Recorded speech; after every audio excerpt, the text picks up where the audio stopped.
Hi, you guys. Did you know that it's January, and in January we have a couple important days, don't we? We celebrated New Year's Day, and this is when we went back to school. And here is on the January 18th is Martin Luther King Jr. Day. And I read another Martin Luther King book, but I have this one too, so I'm going to read both of them and have them posted up on my channel. It's called My Brother Martin, A Sister Remembers Growing Up with the Rev Dr. Martin Luther King Jr. It's by Kristen King Ferris, and it's illustrated by Chris Saint-Pete. So this is his sister, and she's remembering what her brother Martin Luther King was like when he was little. This should be interesting. So it starts with a quote. I have a dream that one day little black boys and black girls will be able to join hands with little white boys and white girls as sisters and brothers. I have a dream today. That was said by Dr. Martin Luther King Jr. on August 28th, 1963. So this dream has been going on and on and on, and we're still striving to make it happen, aren't we?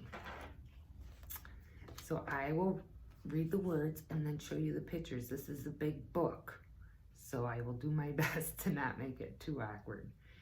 All right, gather around and listen as I share childhood memories of my brother, the Reverend Dr. Martin Luther King Jr. I am his older sister, and I've known him longer than anyone else. I knew him long before the speeches he gave and the marches he led and the prizes that he won. I even knew him before he first dreamed the dream that would change the world. And they show a picture of her.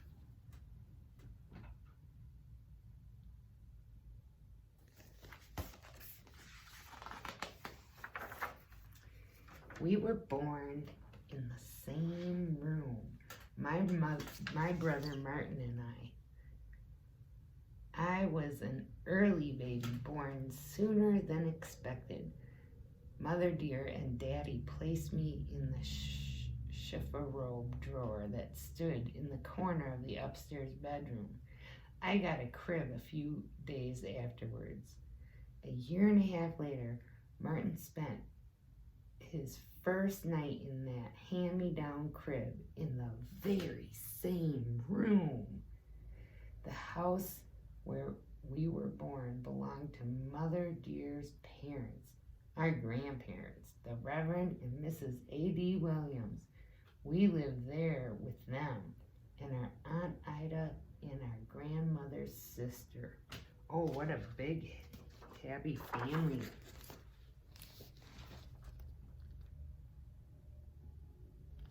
There. I think Martin is the baby in the crib.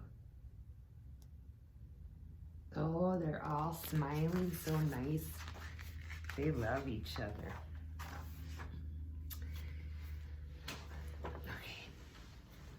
And not long after my brother Martin, who I called M.I. because he and Daddy had the same name, our baby brother was born. His name was Alfred Daniel, but we all called him A.D. after our grandfather. They called me Christine. And like 3 peas in one pod, we grew together.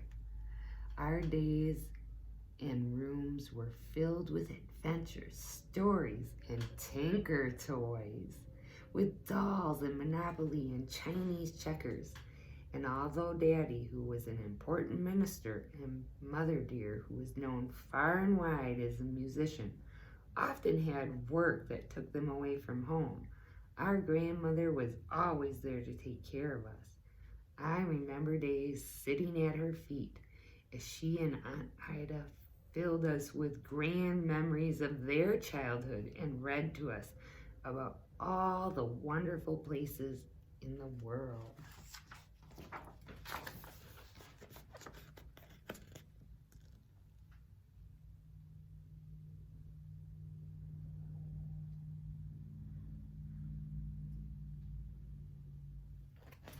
I like listening to older people. You can learn a lot from them.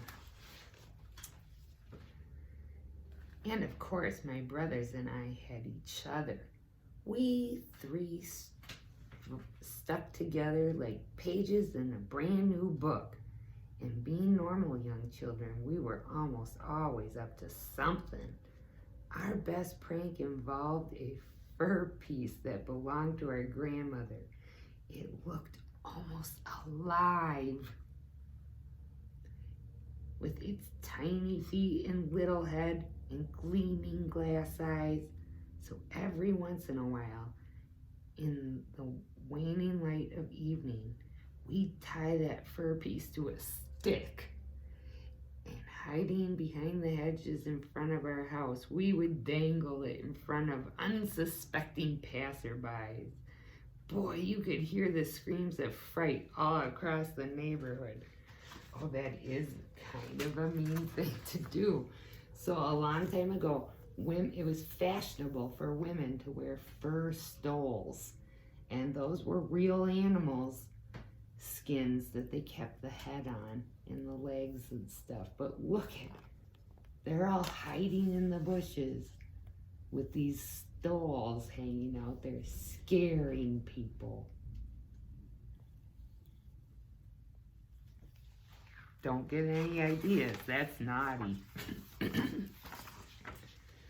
Oh, I need to take a sip. Hang on.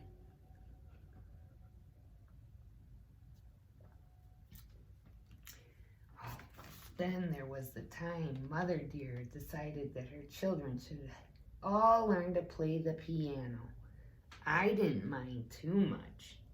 But MI and AD preferred being outside to being stuck inside with our piano teacher, Mr. Man, who would rap your knuckles with a ruler just for playing the wrong notes. Well, one morning, MI and MD decided to loosen the legs on the piano bench so he wouldn't have to practice. We didn't tell Mr. Man, and when he sat down, crash, down he went. They're being kind of naughty. Oh, Mr. Man's on the ground. Kristen's giggling. MI and AD are looking down at their feet because they know they're not supposed to do stuff like that, right? But mostly we were good, obedient children, and MI did learn to play a few songs on the piano. He even went off to sing with our mother a time or two. Given his love for singing and music, I'm sure he couldn't have become as good a musician as our mother had his life not called him down to a different path. But that's just what his life did. My brothers and I grew up a long time ago, back in a time when certain places in our country had unfair laws that said it was right to keep black people separate because our skin was darker and our ancestors had been captured in far-off Africa and brought to America as slaves. Oh, he's playing the piano for everybody.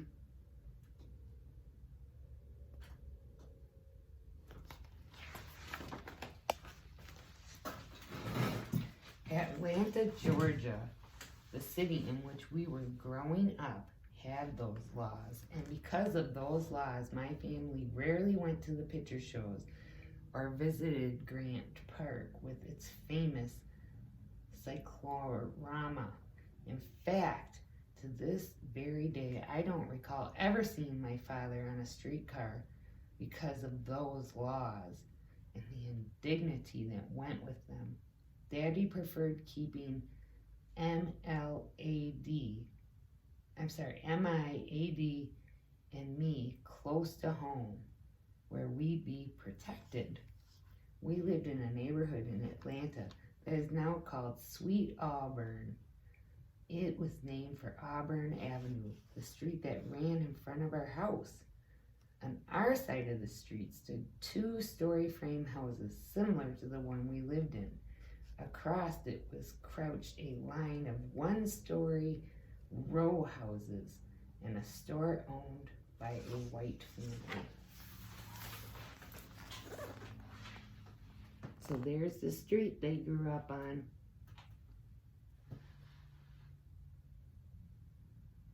It looks beautiful. And it looks very similar to a lot of places here in St. Paul. Except the cars are different and the way people dress are different. We were young. All the children along Auburn Avenue played together. Even the 2 boys whose parents owned the store. And since our house was a favorite gathering place, those boys played with us in our backyard. Oh, they're having such a good time.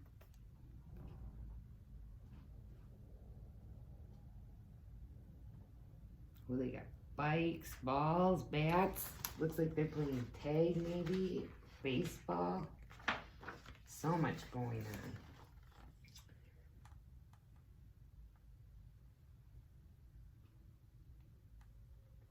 They also ran with MI and AD to the firehouse in the corner where they watched the engines and the firemen.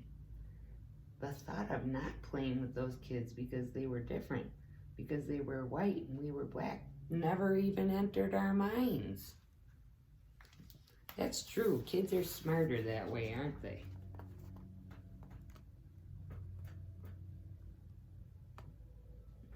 And a lot of us adults, too.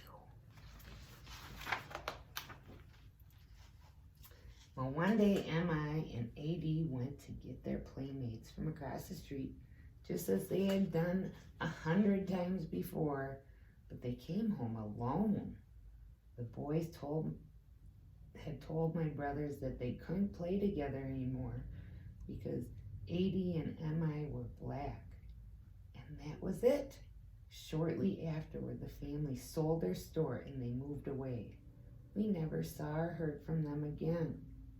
Looking back, I realized that it was only a matter of time before the generations of cruelty and injustice that Daddy and Mother Dear and Mama and Aunt Ida had been shielding us from finally broke through. But back then it was just a crushing blow that seemed to come out of nowhere. Oh, that is sad. It reminds me of the Fox and the Hound. But this really happened, which makes it even sadder. I think kids, if they want to be friends and they're not hurting anybody, should be able to be friends. Why do white people treat colored people so mean? MI asked Mother Dear afterward. And with me and MI and AD standing in front of her, trying our best to understand, Mother Dear gave the reason behind it all. Her words explained the streetcars our family avoided and the white-only signs that kept us off of the elevator at City Hall. Her words told us why there were parks and museums that black people could not visit, and why some restaurants refused to serve us, and why hotels wouldn't give us rooms, and why the theaters would only allow us to watch their picture shows from the balcony. But her words also gave us hope. I'm glad they found hope, because that would just be so sad if you couldn't go see a movie or take the bus. That's what a streetcar kind of is. She answered simply, because they just don't understand that everyone is the same. But someday, it will be better. And my brother M.I. looked up into our mother's face and said the words I have remember to this day. He said, Mother dear, one day I'm going to turn this world upside down.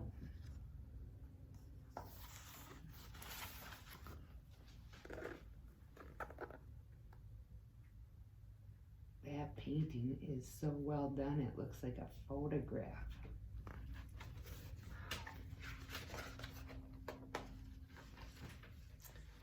In the coming years, there would be other reminders of the cruel system called segregation, which thank goodness we don't have anymore, that sought to keep black people down. But in Daddy, who showed MI and AD and myself how to speak out against hatred and bigotry and to stand up for what's right. Daddy was the minister at Ebenezer Baptist Church, and after losing our playmates, when MI, AD, and I heard our father speak from his pulpit, his words held new meaning. So their dad is a reverend in a church, and if you've ever gone to a church or a place of worship, sometimes a lot of people gather to hear the word, don't they? And Daddy practiced what he preached. He always stood up for himself when confronted with hatred or bigotry, and each day he shared his encounters at the dinner table. When a shoe salesman told Daddy that MI that he'd only serve them in the back of the store because they were black, Daddy took MI somewhere else to buy new shoes. Another time, a police officer pulled Daddy over and called him boy, and Daddy pointed to MI sitting next to him in the car and said, "This is a boy, I am a man, and until you call me one, I will not listen to you." These stories were as nourishing as the food that was set before us. They all eat together at the dining room table, and they share their lives and experiences with each other. Years would pass, and many new lessons would be learned. There will be numerous speeches and marches and prizes, but my brother never forgot the example of our father or the promise that he had made to our mother on the day his friends turned him away. You see, he's leading a march in this picture. Do you see him? Let's see if I can point him out. Right there.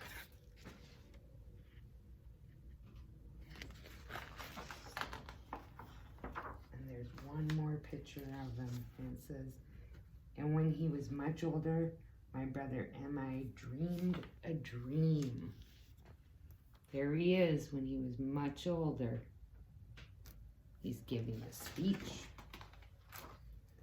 that turned the world upside down.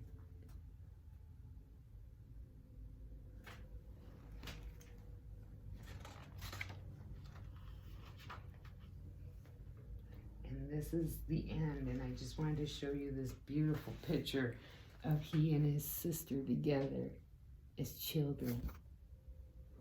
So there's Christine, and there's Martin. That's the end of this book called My Brother Martin. I hope you enjoyed it, and I will see you later. Bye-bye.